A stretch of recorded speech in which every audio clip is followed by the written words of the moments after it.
اللهم صل وسلم بارك على سيدنا شفيعنا حبيبنا نبينا مولانا محمد بارك وسلم. الحمد لله نحمده ونستعينه ونستغفره ونؤمن به ونتوكل عليه ونعوذ بالله من شرور أنفسنا ومن سيئات أعمالنا. من يهده الله فلا مضل له ومن يضلله فلا هادي له. ونشهد أن لا إله إلا الله وحده لا شريك له. ونشهد أن سيدنا وسندنا مولانا محمدا عبده ورسوله. أما بعد فأعوذ بالله من الشيطان الرجيم. بسم الله الرحمن الرحيم. لو أنزلنا هذا القرآن على جبل لرأيته خاشعا متصدعا من خشية الله. وقال رسول الله صلى الله عليه وسلم: خيركم من تعلم القرآن وعلمه، أو كما قال عليه الصلاة والسلام. رب اشرح لي صدري ويسر لي أمري واحلل عقدة من لساني يفقهوا قولي. اللهم صل على سيدنا محمد وعلى آل سيدنا محمد بارك وسلم في كلام أولنا. اللهم صل على سيدنا محمد وعلى آل سيدنا محمد بارك وسلم في أوسط كلامنا. اللهم صل على سيدنا محمد وعلى آل سيدنا محمد بارك وسلم في آخر كلامنا. بزرگان محترم و معزز سامعین کرام، اللہ جل جلالہ عما نوالہ کا احسان کرم فضل ہوا کہ اللہ تبارک و تعالیٰ نے ہم سب کو اپنے گھر تک آنے کی توفیق و سعادت نصیب فرمائی اور کچھ دین کی باتیں کہنے اور سننے کی توفیق و سعادت نصیب فرمائی. درود و سلام نازل ہوا آقا مدنی تاجدار مدینہ احمد مجتبی محمد مصطفیٰ وجہ کائنات محسن انسانیت محمد عربی صلی اللہ علیہ وسلم کے ذات عالی پر. بزرگ دوستو، اس طرح گزشتہ جمعہ اعلان ہوا تھا کہ ماشاءاللہ ہمارے اس مدرسے مہاجر میں جب سے مدرسہ شروع ہوا ہے، آج 39واں طالب علم، یعنی سیریل نمبر کے اعتبار سے 39 نمبر کا ایک طالب علم، طالب علم حافظ محمد سعد ابن مولانا محمد نیاز صاحب آج آپ سب حضرات کے سامنے بعد نماز جمعہ اپنا آخری سبق سنا کر حفظ کی تکمیل کی سعادت سے مالا مال ہونے والے ہیں. دعا فرمائے اللہ تعالیٰ مدرسے کو دن دگنی رات چگنی ترقیات سے مالا مال فرمائے. اور آپ حضرات کے علم میں یہ بھی بات ہے کہ جب ماشاءاللہ قرآن مجید کوئی طالب علم مکمل کرتا ہے تو اسی کی نسبت سے اس جمعہ میں چند باتیں اللہ کے کلام کی، کلام اللہ کے تعلق سے ہم سب کے سامنے آتی ہیں. دعا فرمائیں کہ اللہ پاک ہم سب کو صحیح معنوں میں قرآن کی عظمت کو، قرآن کی اہمیت کو اور پھر ان کے تقاضوں کو ان کے تقاضوں پر عمل کرنے کی سعادت نصیب فرمائے. بزرگوں دوستو، قسم بخدا اللہ کا کلام قرآن مجید، اس سے بڑھ کر دنیا میں کوئی دولت ہو ہی نہیں سکتی۔ کیوں؟ اس لیے کہ روایتوں میں آتا ہے کہ اللہ نے فرمایا ھذا کلام اللہ وقد اخرج من، کہ یہ اللہ کا کلام ہے اور اللہ سے نکلا ہوا کلام ہے۔ تو پھر اللہ نے اس قرآن مجید کی ایک عظمت رکھی ہے، اللہ تعالیٰ نے قرآن مجید کو بلندی عطا فرمائی ہے، عزتوں سے مالا مال کیا ہے۔ فرمایا جو قرآن والا ہو جائے گا، حاملین قرآن میں اپنا شمار کر لے گا، قارئین قرآن میں اپنا شمار کر لے گا، اور پھر اشاعت قرآن میں اپنا شمار کر لے گا، تو دوستو اللہ تعالیٰ اسے بھی ایسے ہی معزز بنا دیتے ہیں۔ حضرات علماء نے بڑی عجیب و غریب مثال دی ہے، اللہ کرے کہ اللہ پاک ہمیں سمجھا دے اور سمجھنے کی توفیق نصیب فرمائے، کہ ایک معمولی کپڑا اسے کیسے بھی جو ہے اٹھایا جاتا ہے، کیسے بھی رکھایا جاتا ہے، لیکن وہی کپڑا جب قرآن مجید کے لیے ماشاءاللہ سلا دیا جاتا ہے اور پھر اس تھیلی کے اندر اللہ کا اس کلام کو رکھا جاتا ہے، تو پھر دنیا کے اندر کسی کے مجال نہیں ہے کہ اس کو کوئی معمولی کپڑا سمجھ کر استعمال کرتا ہو۔ کیوں؟ اس لیے کہ دوستو اس کپڑے کی نسبت اب اللہ کے کلام سے جڑ گئی ہے۔ اب وضو جس طرح اللہ کے کلام کو عظمت کے ساتھ چھیتا ہے، اس پر لگنے والے کپڑے کو بھی، اس میں رکھا جانے والا قرآن مجید جس کے اوپر اب ایک کپڑا ہے، اسے بھی باوضو چھیے گا اور اسے بھی عظمتوں کے ساتھ پکڑے گا۔ جہاں اللہ کے کلام کو آنکھوں سے لگائے گا، جہاں اللہ کے کلام کو دوستو یہ چومے گا، فرمایا وہ ساری حیثیت اب اس کپڑے کی بھی ہو جاتی ہے کہ قرآن مجید کو رکھنے کے بعد اب سینے سے بھی اس کپڑے کو ملا کر لگا رہا ہے اور اسے چوم رہا ہے اور آنکھوں سے اسے لگا رہا ہے۔ فرمایا جس کی زندگی قرآن بن جائے، خدا کی قسم اللہ تعالیٰ اسے بھی ایسے ہی عزتوں کے ساتھ اور رفعتوں کے ساتھ اس کا معاملہ کریں گے۔ سیدنا حضرت عمر فاروق رضی اللہ عنہ اپریل کی زبردست گرمی اور تپش میں چل رہے ہیں اور آپ کے ساتھ ایک بڑی جماعت پیدل چل رہی ہے۔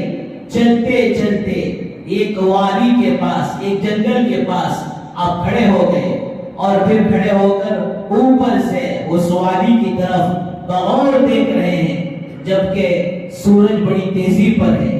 گرمی بڑی تیزی پر ہے، پسینے کے فوارے نکل رہے ہیں۔ ساتھیوں نے پوچھا امیر المومنین آخر آپ اس گرمی میں کھڑے ہو کر اتنا غور سے کیا دیکھ رہے ہیں؟ دوستو حضرت عمر ابن خطاب رضی اللہ عنہ کا جواب سنیں جو دلوں پر لکھنے کے قابل اور لائق ہے۔ کہتے ہیں سیدنا عمر فاروق رضی اللہ عنہ کہ عمر اس وادی کو، اس جگہ کو دیکھ کر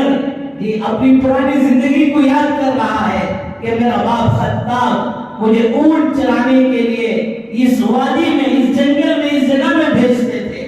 اور عمر آ کر اونٹ چرا کر جب شام میں اس اونٹوں کو واپس لے کر جاتا تو اس وقت باپ کے تانے سننے پڑتے۔ میرے باپ خطاب کہتے اے عمر تیرا فیوچر کیا ہوگا؟ اللہ معاف فرمائے، جس طرح آج بھی بعض لوگوں کو یہ مغالطہ اور غلط فہمی ہو جاتی ہے کہ جب وہ حافظ قرآن بنے یا عالم دین بنے یا پھر اللہ کے راستے میں وقت لگاتے لگاتے دیندار بنے تو پھر بعض لوگ اسے عجیب اور کڑوی نگاہ سے دیکھتے ہیں۔ یہ تج کی بھی، یہ تج کا تلخص تمہیں ہوگا، کیا ہوگا تمہارا فیوچر؟ ایک ہاتھ میں تسبیح کہتے، ایک ہاتھ میں مسواک کہتے۔ نہیں تو حضرت آپ کیا چاہتے ہیں کہ نوجوانوں پر محنت کر کر، جس طرح شاید میں نے گزشتہ جمعہ نہیں سنایا، اچھا بعد میں معاملہ آیا کہ ایک علاقے کے دینیات کے مکاتب کے جوڑ میں ایک کارگزاری آئی کہ 38 نوجوان جنہوں نے نشہ کر کر گانجے کی لت پڑ کر یہاں تک کہ قدم آگے بڑھ کر چوری میں جو مبتلا ہو گئے اور جب پولیس کے ہاتھوں لگے تو دوستو ان نوجوان مسلمانوں 38 مسلمانوں کے بھی ناخن نکال دیے گئے ہیں. یہ کہیں بنجر علاقوں کا واقعہ نہیں ہے دوستو. اس شہر میں نور کا جہاں ماشاءاللہ مدارس موجود ہیں, مراکز موجود ہیں, خانقاہیں موجود ہیں, اس سب کے باوجود آج بے دینی اتنی تیزی سے پھیل رہی ہے, اتنی تیزی سے چل رہی ہے کہ اللہ ہی حفاظت فرمائے. تو آپ کیا چاہتے ہیں کہ ایک ہاتھ میں باٹل اور ایک ہاتھ میں پتے دے دیں؟ اتنا ہی کیا ہوگا فیوچر؟ دینداروں کو دیکھ کر ان کے فیوچر کی فکر نہ کرو, اور اگر فکر کرنا ہے تو دنیا داروں کو دیکھ کر فکر کرو. مختصر سی زندگی گزرنے کے بعد آخرت کا ان کا کیا بنے گا, آخرت میں ان کا کیا ہوگا.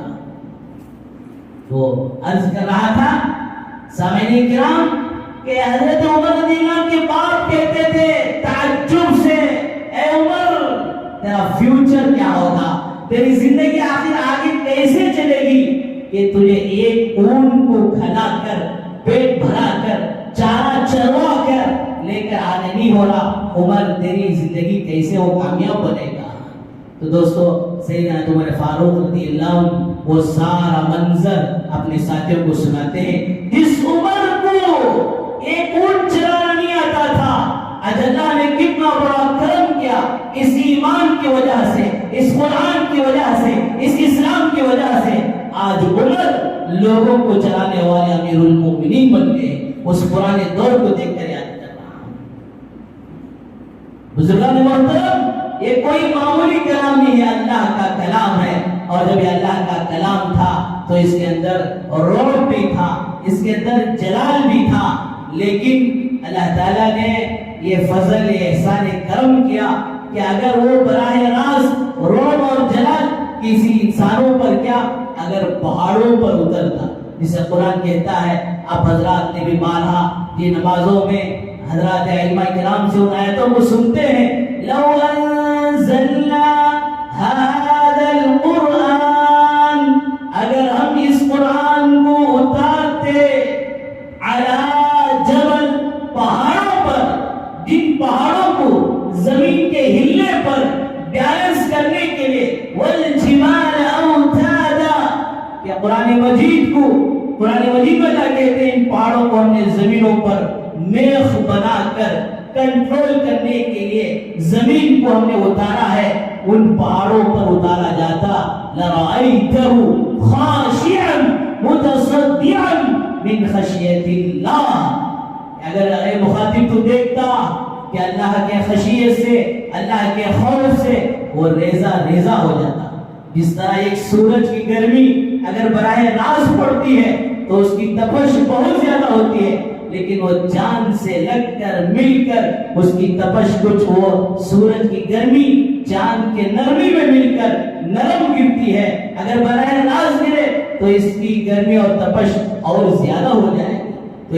اسی طرح فرمایا اس کلام کو سرکار دو عالم صلی اللہ علیہ وسلم کے سینے اتھر پر اللہ تعالیٰ نے پہلے اتارا اور پھر وہاں سے موم بن کر امت کو دیا گیا. اس لیے حضرات علماء نے فرمایا کہ کسی بھی حال میں امت سرکار دو عالم صلی اللہ علیہ وسلم کا حق, آپ کے احسانات کا حق ادا کر ہی نہیں سکتی, براہ راست نہیں لیا جا سکتا تھا. روایتوں میں آتا ہے علی رضی اللہ عنہ کہتے ہیں ایک مرتبہ میرا ران نبی کریم صلی اللہ علیہ وسلم کے ران مبارک سے لگا ہوا تھا, وہی اترنا شروع ہوئی. پھر مجھے ایسا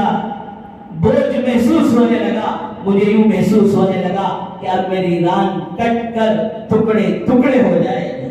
آپ سواری پر اونٹ پر ہوتے, فرمایا اللہ کا کلام اترتا, اللہ کے کلام کی اس ہیبت سے, اس جلال سے, فرمایا اونٹنی اپنا سر نیچے ڈال دیتی, اور اتنا ہی نہیں دوستو پھر اونٹنی نیچے بیٹھنے پر مجبور ہو جاتی. امی جان حضرت عائشہ صدیقہ رضی اللہ عنہ فرماتی ہیں کہ بہت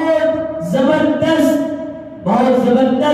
سخت سردی کا موسم ہوتا, کب کبھی بدلوں پر طاری ہوتی، لیکن میں اپنے آقا صلی اللہ علیہ وسلم کو دیکھتی جب وہی نازل ہوتی ہے تو اس سردی کے سخت سردی کے حالت میں، سخت سردی کے موسم میں آقا صلی اللہ علیہ وسلم کی پیشانی مبارک سے پسینہ نکل جاتا۔ دوستو یہ کلام ایسے نہیں ملا، اللہ کے نبی صلی اللہ علیہ وسلم جو پہاڑ برداشت نہیں کر سکتے تھے اسے برداشت کر کر امت کو آپ نے جو ہے یہ کلام دیا ہے۔ لیکن اللہ معاف فرمائے اس کی بے راہ روی اور اس کلام سے دوری کتنا عرصہ گزر جاتا ہے، کلام اللہ کا کلام اٹھانے کی ہمیں توفیق نہیں۔ گھروں میں کئی دنوں سے الماریوں میں شادی میں آیا ہوا تحفہ ایسا ہی رکھا، کبھی کھول کر دوستو ہمیں دیکھنے کی توفیق نہیں ہوئی۔ پڑوس ملک کے اندر وقت کے ایک ولی کا انتقال ہوا، خواب میں شاگرد نے دیکھا حضرت کیا گزرا، اللہ نے رحم کرم کا معاملہ کیا، لیکن میرے ذہن میں ایک بات تھی کہ محنتوں اور مجاہدوں اور کوششوں کے صدقے میں اللہ جو مغفرت کریں گے، جنت میں مقام مرتبہ دیں گے، تو ہو سکتا ہے کہ میرے پڑوس میں کوئی اور فقہاء، مفسرین، محدثین، کاملین اولیاء یہ حضرات ہوں گے۔ لیکن عجیب بات یہ ہے کہ میرے پڑوس میں ایک مزدور ہے۔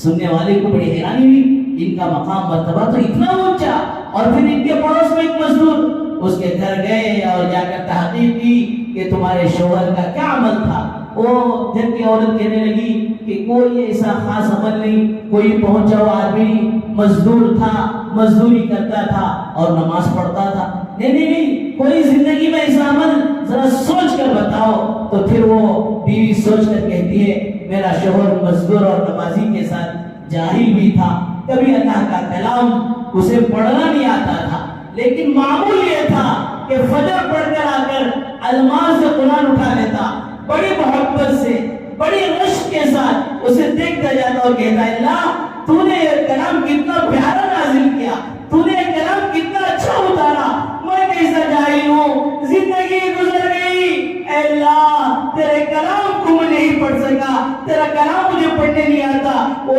دوستو بڑی قابل رشک نگاہوں سے دیکھتا اور صرف انگلی پھراتا اور ایسے اللہ کے کلام کو چوم کر رکھ دیتا، کہ اس کے علاوہ کوئی عمل نہیں۔ وہ اللہ کے ولی کے شاگرد نے کہا خدا کی قسم اللہ کے کلام سے محبت آج اللہ کے ولی کے پڑوس میں اسے جگہ دے دیا ہے۔ بزرگ دوستو شعبان رجب گزر رہا ہے، ختم کے قریب ہے، شعبان ہے، شعبان کے بعد رمضان ہے، فرمایا رمضان میں اللہ کے کلام سے محبت ہو تو ابھی سے اسے محبت کرنا شروع کر دو۔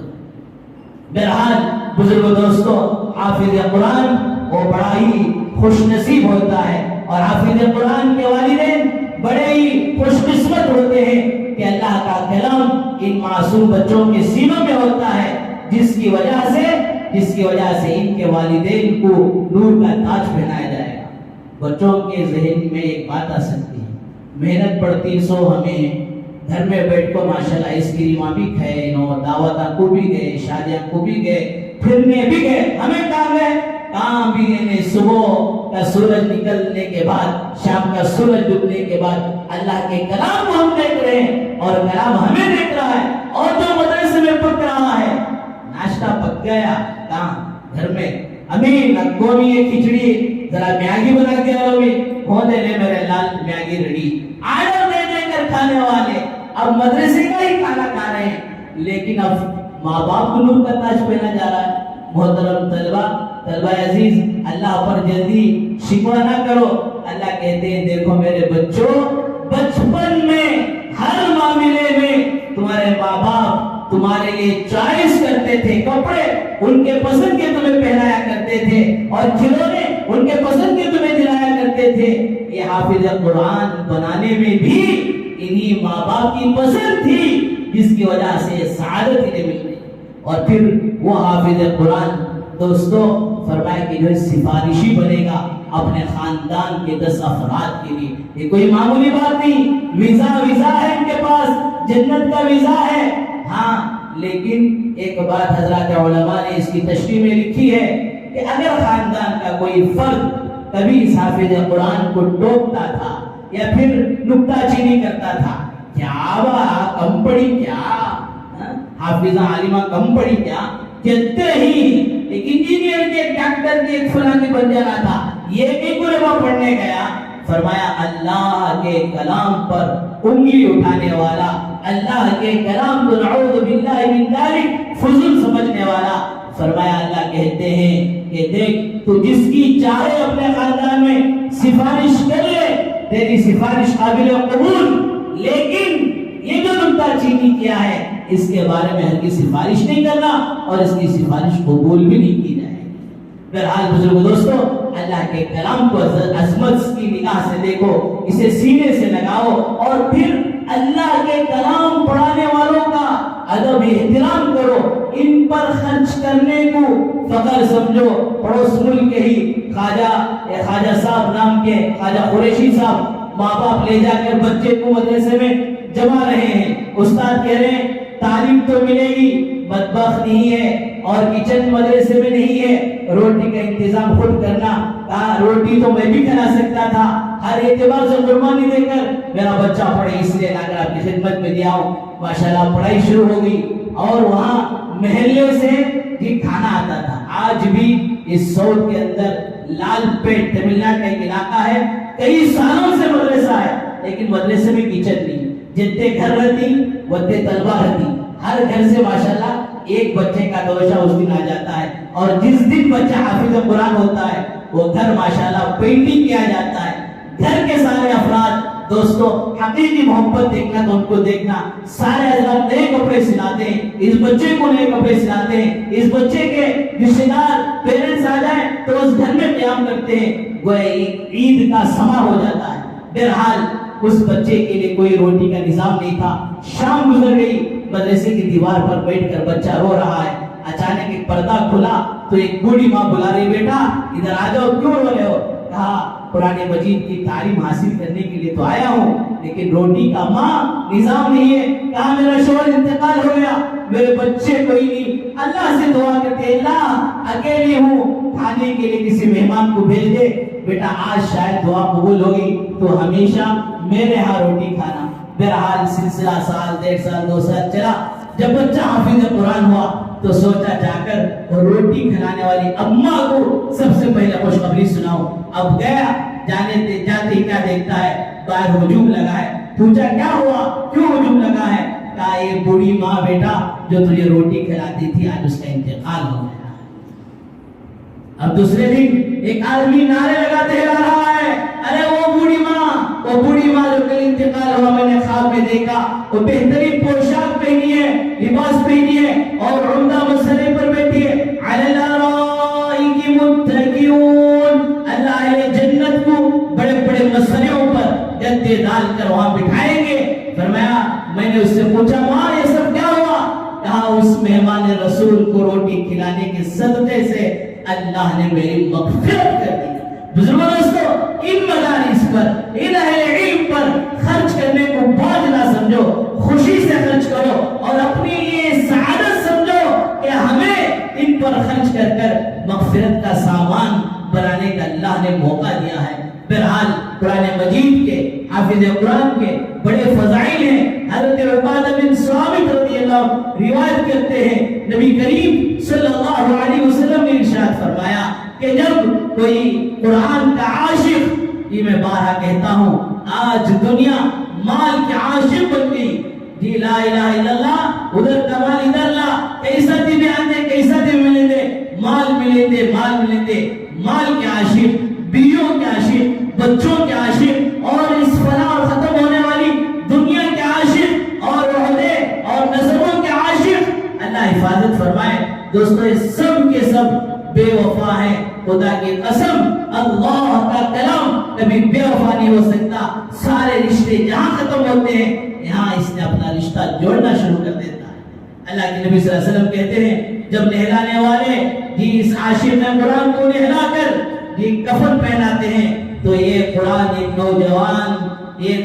خوبصورت نوجوان کی شکل میں اس کے سینے اور کفن کے درمیان میں ہو جاتا ہے، اور پھر جب ساتھ لے کر جاتے ہیں تب ہوتا ہے، اور قبر میں رکھتے ہیں تو تب ہوتا ہے، اور قبر میں آنے والے منکر نکیر کے فرشتوں کو یہ وارننگ دیتا ہے، یہ میرا عاشق ہے، تم اس سے سوال جواب نہیں کرنا۔ ارے بھائی تو جیسا ایک فرشتہ، ہم بھی تو فرشتے ہیں، ہم بھی تو اللہ کے حکم کو مانتے ہیں، کیوں نہیں سوال کریں گے؟ نہیں، رک جاؤ، اس میت کو چھوڑ کر، عاشق قرآن کو چھوڑ کر، حافظ عامل قرآن کو چھوڑ کر یہ اللہ کے دربار میں جا کر گڑ گڑاتا ہے،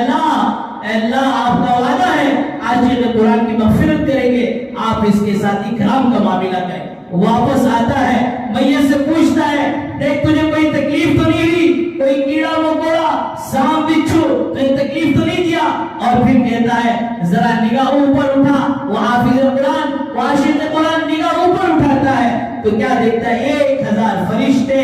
جنت کی اوڑھن لے کر، جنت کا لباس لے کر، اور جنت کا چراغ لے کر، اور پھر یاسمین پھول لے کر یہ اس کے پاس آتے ہیں اور کہتے ہیں کہ تم آرام سے رہو، اور فرمایا جب تجھے ٹھنڈ محسوس ہو جنت کا لباس پہن لے، اور پھر کوئی تکلیف ہو مجھے یاد کر لینا، میں تیری عادت کے لیے آتا رہوں گا۔ وہ عاشق قرآن کہتا ہے اگر قبر میں اندھیری لگے، فرمایا یہ قندیل، یہ چراغ یہ جلا دیں گے، کبھی اس کا تیل ختم نہیں ہوگا، کبھی اس کا گیس ختم نہیں ہوگا، ہمیشہ تیری قبر وہ نور سے منور رہے گی۔ اور پھر اگر تیرے گھر والوں کی یاد آ جائے تو یاسمین پھول کو سونگھ لینا کہ پھر تجھے اپنے گھر والوں کی یاد نہیں آئے گی۔ اور فرمایا گھر کے حالات وہ فرشتہ پہنچ جاتا ہے، گھر والے کہ وہ بھی اہل قرآن ہیں، قرآن کے عاشق ہیں، قرآن کے قاری ہیں، تو پھر جا کر وہ سناتا ہے تو پھر دوستو اس کی خوشی کا اور کوئی انتہا نہیں رہتی۔ بہرحال بزرگ دوستو، یہ اللہ کا کلام بہت اونچا کلام ہے، اس کلام سے اپنے رشتہ جوڑو، اس کلام سے اپنا تعلق جوڑو، حاملین قرآن کی پوری عزت اور احترام کرو۔ فرمایا کہ یہ قرآن کے حافظ بظاہر حافظ ہیں، بظاہر انسان نظر آ رہے ہیں، لیکن دوستو خدا کی قسم اللہ کی ملٹری میں پہلا نمبر ان کا ہے کہ اللہ نے قرآن کی حفاظت کی ذمہ داری جو لی ہے، اور دنیا کو جو دارالاسباب بنایا، انہی معصوموں کے سینے میں اللہ نے اپنے کلام کے اتارنے کا فیصلہ کیا ہے۔ اللہ کے نبی حضرت ابو ہریرہ رضی اللہ عنہ سے کہتے ہیں ابو ہریرہ قرآن پڑھتے رہو، پڑھاتے رہو، سمجھتے رہو، سمجھاتے رہو، اس کی نشر و اشاعت میں اپنے آپ کو لگاتے رہو۔ پھر ابو ہریرہ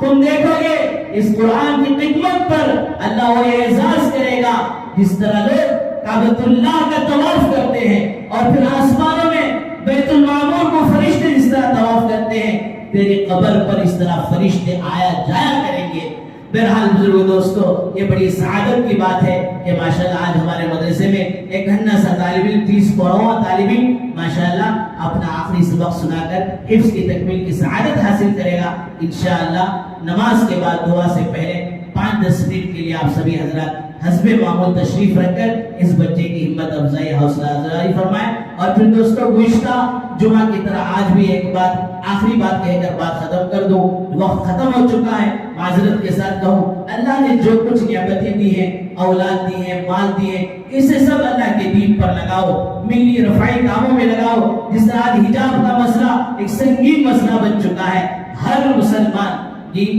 2% عیسائی ہیں، لیکن انہوں نے اپنی گلی گلی میں کوچے کوچے میں جنگلات میں اپنے اسکول قائم کر دیے ہیں۔ وہی 15% ہم ہیں، 15 کروڑ 20 کروڑ ہم ہیں۔ اگر ہر مسلمان اللہ کرے کہ میرا یہ غم یہ میرا درد کسی طرح پہنچ جائے کہ 1 روپیہ روزانہ ہر مسلمان نکال دے تو روزانہ 15-20 کروڑ روپے جمع ہو گئے، تو پھر یہ بات دور نہیں ہے۔ اگر یہ فارمولہ پر اپنا لیا جائے، ہر ضلع کے اندر مسلمانوں کا ایک کالج قائم ہو سکتا ہے جہاں پر ماشاءاللہ عصری تعلیم دینی ماحول میں دی جا سکتی ہے، اور پھر ہمارے امت کے بچوں اور بچیوں کے ایمان اور اعمال کی حفاظت ہو سکتی ہے۔ اللہ تعالیٰ ہم سب کو بھرپور عمل کی توفیق و سعادت نصیب فرمائے۔ وآخر دعوانا الحمدللہ رب العالمین۔ جو حضرات سنت پڑھیں